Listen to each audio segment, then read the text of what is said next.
Our next speaker is Milos Solujic. He is co-founder and CIO at Opcom.io. Together with Milos, we will dive into modern data management approaches that have become prevalent and popular across many industries, built on top of good old data lakes, lakehouses.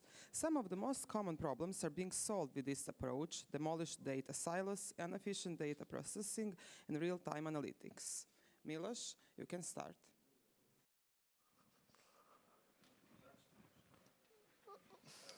Hello. Oh, excellent. Welcome, everybody. It's really nice to be back at the Data Science Conference. I only missed last year because I had a baby. And this year, the baby is very sick, and I'm not slept well. But I hope you will not regret joining this call. So, tell me, how many of you have heard that data is new gold? Okay. And here in this talk, okay, so we will not dive into technical details.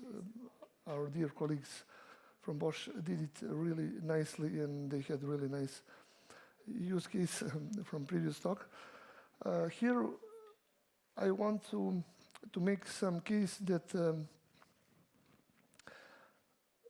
since this is executive track, we should carefully consider when and how some new trend is viable for us to embrace it based on our experience past, let's say, 10 years working with big data, NoSQL, Hadoop, all kinds of streaming things in between, and lately data Lakehouse. And yeah, so I will just try to reflect our experience, and hopefully it will be useful to you, so you don't make some unnecessary mistakes. So agenda today is simple. So we'll just go where we are now and why. What are common issues? Otherwise, we will not. If everything was beautiful and everything was cool, we will not be here. What is data lakehouse? How it can help? Should you pick it up? And then we'll go through examples. So, latest trends. Probably you heard about some of those things, and as many of us here are executives, and we have a lot of competition, very dynamic environment. Corona also sped many things up, and we are just bombarded with like hybrid cloud, NLP, data fabric, data mesh, XOps. Have you heard about XOps? It's like joining MLOps, data, DevOps, even FinOps, some people, data science, everything under one umbrella, and then trying to push forward organizations. It's much easier to be written than implemented in reality, of course. Streaming, of course, everybody wants to be like real-time. Is it okay? Yeah. Then few other things which are also very, very important, especially when there is every year there is a report that more and more damage is being done to corporations by some data leakage. So security is being very, very at the center. Data-centric AI, new trend, governance, and last is quantum computing. Yeah, like just something we are experimenting with. Why it's... I hope we can move to next slide. Okay. So, main issues with data. As you can see, one of the main issues for most companies, especially in our experience, 5 years old or older, is just different departments. They have their own silos. Then also there is a cowboy style of technology. IT or technology or data team is not fast enough, and then people just implement something and run with it. So technology across the board gets really diverse and really complex to manage, expensive to scale, of course. If you have like one technology for one type of report, another technology for operations, expensive to operate, real time is not easy to implement. Then transactions, like let's say you have a data lake and you want to have like proper transactions, it's not easy. Data quality is always the thing. This is not new thing. This is always been the case. And governance combined with security is being at the forefront. And the last but not least, education. There is a lot of things moving on. But to simplify things, this is my 2 cents, like being like more than 10 years actively working with data. So we had 10 years ago, a bunch of enterprises just looked at the Silicon Valley and they realized, oh, you guys, like you use data a really good way, so we should do it like you do. And then there was a big, really big forceful push to NoSQL, Hadoop. It will solve everything, but as we know, like there is no free lunch. So it introduced some other types of complexities, and now we are rolling back, like going back to SQL is lingua franca, as it always was. And then another thing is like data lakehouse. In short, after this you can actually have your coffee. No need to stick to the end. So data lakehouse is actually just, in my opinion, a way to fix all the problems we introduced with just going NoSQL, just going data lake. You know, like, okay, let's collect all the data and let's do not care too much about how it's structured. So hopefully we will have some use for that later on. So usually, like in some average, this is of course not your company, but average company, it has warehouse. Of course, apart from this, you have normal operational databases and storage and caches and everything. But here we are talking about analytics, of course. You have the warehouse, which is structured well enough. It has, it's relatively easy to govern who can do what. And you have a data lake, which is, in my experience, it tends very, very fast to diverge to something, converge to something more like data swamp or data salad, they call it. So it's like salad, so there is a bunch of things, but only few things are very tasty and interesting, and everything else is just not so cool. So yeah, what is why this is a problem? When you have two separate things, like, okay, of course, one thing is really good with analytics, another one is good just collecting all the data we can think of and then powering AI. So as we can see here, this is just few most important things. Regarding data structure, like data lake, we can put anything raw. Data warehouse, of course, it needs to be structured and processed. Purpose, by default, not yet determined for data lake. For data warehouse, it's being used usually for some reporting and business use cases. Who is using, like, yeah, data lake, of course, like we cannot just give data lake to business guys, it's data scientists. And accessibility also. So yeah, this is why data warehouse is it's here to stay. We just need to rethink how it's done. So, as I said, like Lakehouse, we are trying to fix all the complexities, problems that we accumulated with simple data lake. So we want to merge those two. Like we want to have a flexibility of data lake,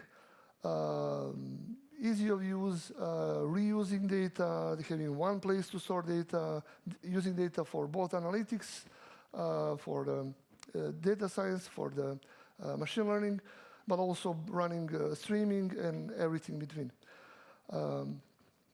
So it's obvious why it is compelling. So regarding analytics, like on the far left, we have data warehouse. Is usually one vendor traditionally, which integrates all those things. Like we have some structured data, we massage it, put it in a warehouse, and then on top of that, we attach BI and reporting tools. Data lake is pretty much different. We push all kinds of data, even images and videos and everything else. And it's mostly used for data science and machine learning. But like because of this, because we have more data, we have more diverse data, we can acquire data from all around. We have a nice use case to expand our reports and BI and all kinds of things to data lake. It is possible to do it, but if you're familiar doing this, there are like many frameworks, things which are usually open source, which help with all kinds of orchestration and lineage, and like there is like usually you need like between 5 and 15 tools just to make those things working sustainably enough if you're going with open source. So what is again another definition of data lakehouse? So and how it come to be? According to Ali, CEO of Databricks, those are the guys who actually now are one of the leaders in this space. It didn't happen, some of them like just woke up one morning and said, oh, we need the lakehouse. This is the revelation. It came to me from some top of a mountain. Not at all. They worked with many enterprises, as we do, who, as I explained, wanted to be more like data-driven, like FANG companies. And they realized, one thing is what you wish, another thing is reality. Like you have a bunch of complexity, you have data running around, all kinds of problems. And they started, so in short, they started automating a lot of things and enabling all those use cases that we want here, like BI reports and everything else, and democratizing this data to whole company and having one place to have data management, to have access control, and everything else. And of course, they have this tool called Delta Lake for this. There are other tools like this, like Hoodie and Iceberg. But the point is this, like, let's push hard things under the hood and enable not just data scientists, but other people in company to leverage all the data that we have. So key features, as I mentioned, is like unified storage analytics, schema on read. Yeah, this is very important. So as we said, data lake is, we just push the data and we don't, usually we don't massage it too much before it's used. And this is a very important concept, schema on read. So we want to have one place which is inexpensive, like Amazon S3 or Hadoop, or something like that, pretty much inexpensive to run. You can have commodity hardware, you can scale out. That's obviously benefit, especially if you have a big amount of data. But you still want to treat it as like stem cells. It can be used for some simple report. It can be used for some machine learning modeling. It can be used for anything really. And optimization for both structured and unstructured data. Advantages, as I hinted previously, so it's cost-effective scalability. One big, second is real-time analytics. It is pretty much hard to do. Like, if we are fair to ourselves, of course it is possible. And there are many frameworks. Like a few years ago, I talked about how we can leverage Kafka and KSQL to do it in a simple way. But now we are bringing this streaming to much bigger amount of data and to unified place. Data democratization, also mentioned, and flexible data exploration. This is key thing because not all this work is being done because tech guys. It shouldn't be done because tech guys are, let's say, bored and they want to implement something called, which is also called biography-driven development. Of course not. We want to enable as many as possible roles in the company to leverage data, to inform their own operations, their own OKRs, KPIs, whatever, orient themselves, as Steve Jobs famously said, we don't bring smart people to company to tell them what to do, but they should tell us what we should do. And without data, it's not impossible. Of course, you can use some other heuristics. You can have some revelation. You can dream. You can have some really good gut feeling. Of course, data is not only way how we can inform how we make decisions. Of course not. But I'm just advocating that data can help a lot, especially if it's easy to use for whole company. Key components: Lakehouse, obviously data lake, warehouse, let's say virtual lakehouse on top of that, and then data processing tools and governance. Like all of those are important for successful. So typical integration in a lakehouse. So we have ingestion, then we have processing, like collecting data.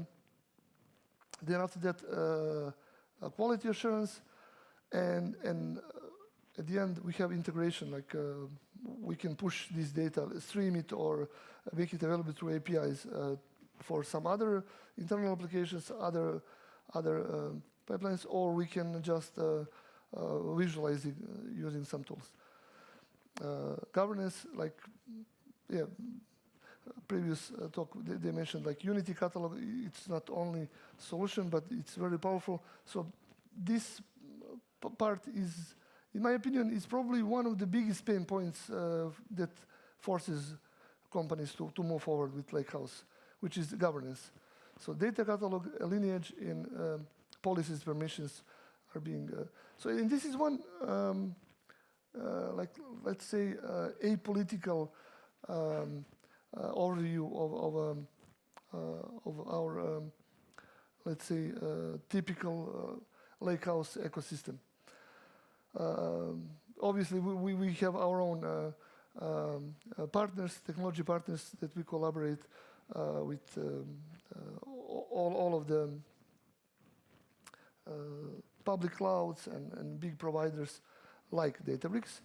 But this talk is not about any of those. It's about just going through concepts and explaining how we can leverage. So at the basis of all things data lakehouse. Of course, we have to have storage. And as I mentioned, like S3, ADLS, it could be a simple database, it can be some warehouse, anything. On top of that, especially like when you talk like simple S3 or some ADLS, it is very important to when you go adopting to have like a file format which is friendly with multiple use cases above, and Parquet is probably most popular. Then on top of that, this is what we talked. This probably crucial part of data lakehouse, which emerged in the past few years, which are table formats. Apache Hudi, Iceberg, Apache also project, and Data Lake. Delta Lake is mostly contributed by Databricks, while other two are much more diverse ecosystem of supporters. Again, those tools are mostly being developed by companies like Google, Tencent, IBM, and big companies which leverage those things and being available as open source to all of us. And then on top of that, like all use cases that we mentioned are supported. And then we can do like data science, we can do dashboards, and of course we can directly run certain applications. So best practices, again, keeping it simple. Like architecture design is pretty important. You should, I think, like what is good enough and not over-engineer. This is actually, fun enough, most common problem. Data governance framework, probably people leave it, most of people would leave it as afterthought, like just bring something and then afterwards. But I would advise to think about this early on. Agile data integration and data lineage documentation. All those things look like some not needed things. Maybe it's not needed for MVP or first 3 months, but you should definitely think about it and have a plan, because it can be much more difficult to do it later on. So should you consider data lakehouse? So those are some questions you should ask yourself. Do you have significant amount of data? What is significant? Let's say terabytes of data moving every day or every week, something like that. Have you moved to cloud? Do you plan to move to cloud? Even if you move to cloud, most likely you mimicked what you had before. And you should rethink that part. Do you plan, like, want to have need for, do you actually have a need for both BI? If you're happy with BI, like probably you should not bother with Lakehouse. Then, are you ready to invest in education? Because of course, like you can rely on external consultants for some time, but your organization you need to be capable of running those things and leveraging long term. And this one is like, you should, before considering, like you should have some burning use case that cannot be simply solved with some off-the-shelf things or things you already have in-house. So if you answer like for at least few of those positively, you should think about leveraging how you can leverage Lakehouse architecture. So some examples. Big retail company, it's like public company, Europe-based, but they operate in the whole world. So what was the issue? They acquired a big amount of companies in past 20 years. And just imagine having like not one one data lake and one warehouse. Just imagine having like 25 data lakes and 100 warehouses, and it's almost all of them are totally different. So first job was consolidate it into one place, and then doing like governance. Governance is actually the first step, and then everything else. Healthcare, again, main issue is like how to speed up innovation and give the data, but also make sure that the data is protected. And finance, as it's written here, like it has anything to do with Lakehouse, but the point is like fraud patterns and everything. The point is to join forces from traditionally warehouse and data lake data, and inform all those use cases like customer profiles, fraud, and everything else. So possible path could be like this. So get some top understanding in your organization on data, like what kind of data you have, what kind of problems you have, what kind of possible business case that it can improve your data. Then it's not necessary if you already have talent inside, but I highly advise you work with somebody who has done it multiple times before, so you don't learn on your own mistakes years after. And then start with some POC, MVP, bring some value, and then expand. If there is, hopefully there is, and usually after 3 months, even after 1 month, because tooling has advanced a lot. After a few months, if you don't have a really tight use case, bunch of new value added, then probably you are doing something wrong. Like in 3 months, you should be able, with a competent team, to bring value to business people, and they should be happy with what they see. Yes, and like this is obvious, but use open standards. Don't get locked into some vendor proprietary things. Okay, before we wrap up, I just had to give a shout out to famous Pablo Picasso, who said that computers are useless, they can only give us answers. And now you would say that's completely not true, because now we have ChatGPT and we have all kinds of generative AI, which can be creative. It can give us all kinds of creative things. We are talking now about AGI, and this over the weekend funny situation in OpenAI was actually about this. Like few guys are super worried about AGI, and other guys are, no, it's totally fine. So my 2 cents on this is still true. No matter how advanced AI becomes and how generative AI can power us forward, we still cannot expect from any tooling, data lakehouse or data scientist to give to executives like some crucial strategic path forward. As one famous TikToker, Balkan, it's called Balkan, says, use your brain, people.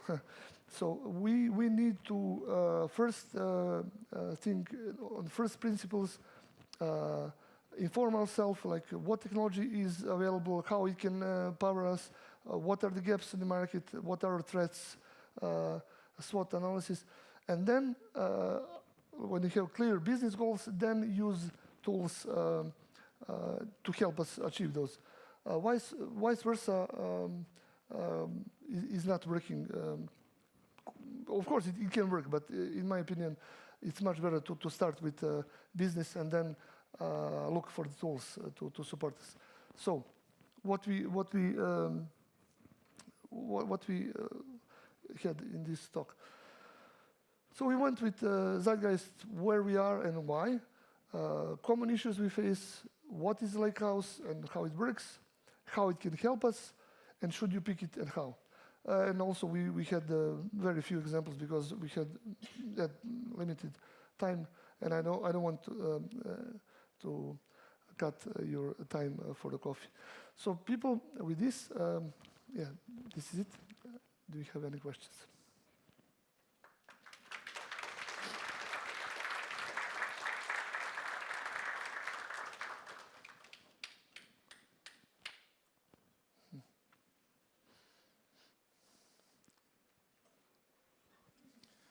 Thank you for the great talk. It was a pleasure to listen to. So I will give you an example just right off the bat. I work for an e-commerce company, and we have been thinking for quite a long time to unify all our data sources into a data lake. So we have a lot of teams, diverse teams that use all kinds of different data, images, videos that users post, so then actions that our customer service takes, then metadata from our applications, user interactions with our application, and so forth. And so can you, for this use case, give me some pros and cons? Should I maybe push for a data warehouse or data lake? I mean, from what you have said, so the basic pro for data lake is that I'm going to have some kind of database where the metadata of the data will be stored, and I will also put a governance layer. Is there something else, or? So yeah, so you're asking like data warehouse or data lake. It really It really depends. To the end, like what is the amount of data, and it's okay. You gave me very tiny context. It's not so. Obvious answer is it depends. But if you have, as I mentioned, like third slide from the bottom, if you have a sizable amount of data, it could be a good path to have a. Like if you already is collecting to data lake, so you do almost zero work. So you don't just go to Databricks and just implement all the bells and whistles. Of course not.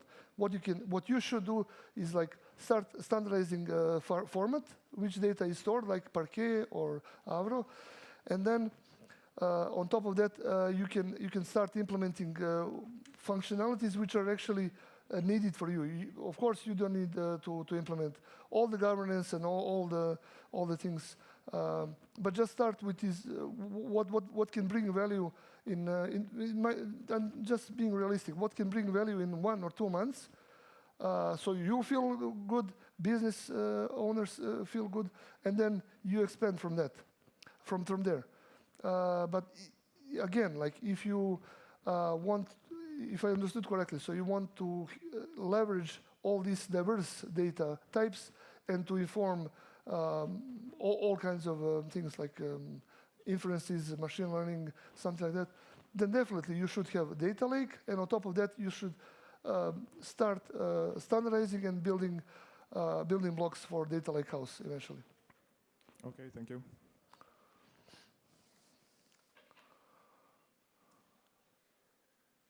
Anybody else, or we can head for a coffee? Thank you, guys. Thank you, Milos. There is a coffee break outside, and meet back here at 11 o'clock. Hvala.